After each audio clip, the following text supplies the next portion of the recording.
Hello YouTube! Today I want to make a video about identity and what I'm calling induced identity, and how I deal with overly identifying with a subject or a topic or an issue. Right, induced identity, which is what I'm going to start with, is when someone gives you a reason why you should identify as something.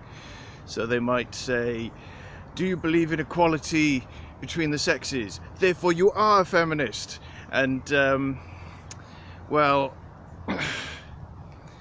in a sense, maybe, but they're inducing you to identify as a feminist. Now, I've had conversations with Muslims where they're very much, oh, do you think this? Well, therefore you're a Muslim. Do you want this? Don't you want would you like an obedient wife? Be a Muslim. You know, they're just trying to get me to identify myself as a Muslim.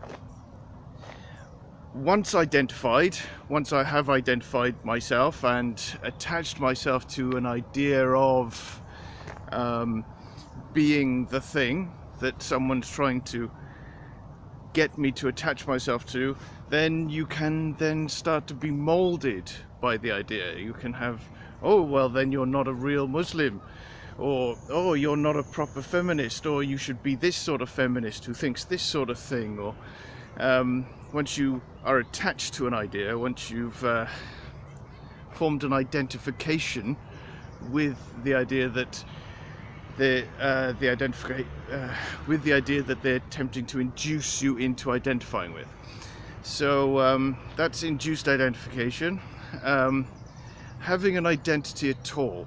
In what way could you have an identity that isn't being or potentially being manipulated if you were to identify as a man, for example, too much or too strongly? Someone can say, oh, well, a proper man wouldn't do that. You should act like a real man and do what real men do and all the rest of the other things, and hand you white feathers and force you to go and die in a ditch in northern France, or whatever else, whatever other things people attempt to manipulate you to do based on you having identified as something.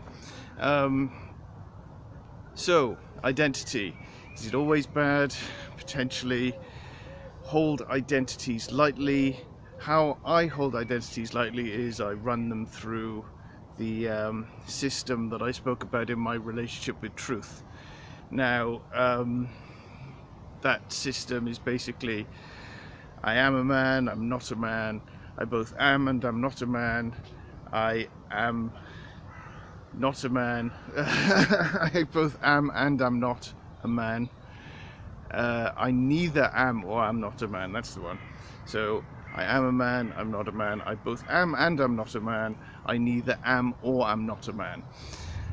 So that would be with feminism. You know, I am a feminist, I'm not a feminist, I both am and I'm not a feminist, I neither am or I'm not a feminist.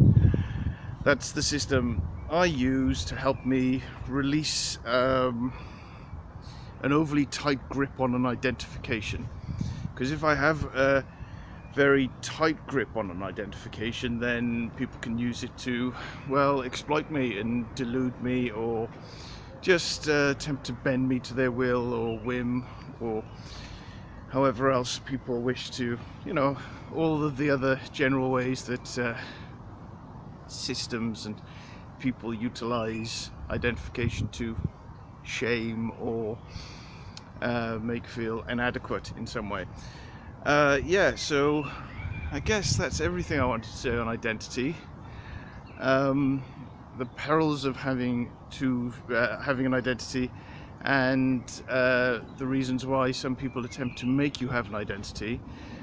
You might see adverts trying to make people identify in certain ways and then using that identity to get people to do things. Anyway, so yeah, a nice quick one. Hopefully argue, maybe say that these things are valid if you want, or however else you wish to argue with me about it. Thank you very much. My name is Lloyd. Goodbye.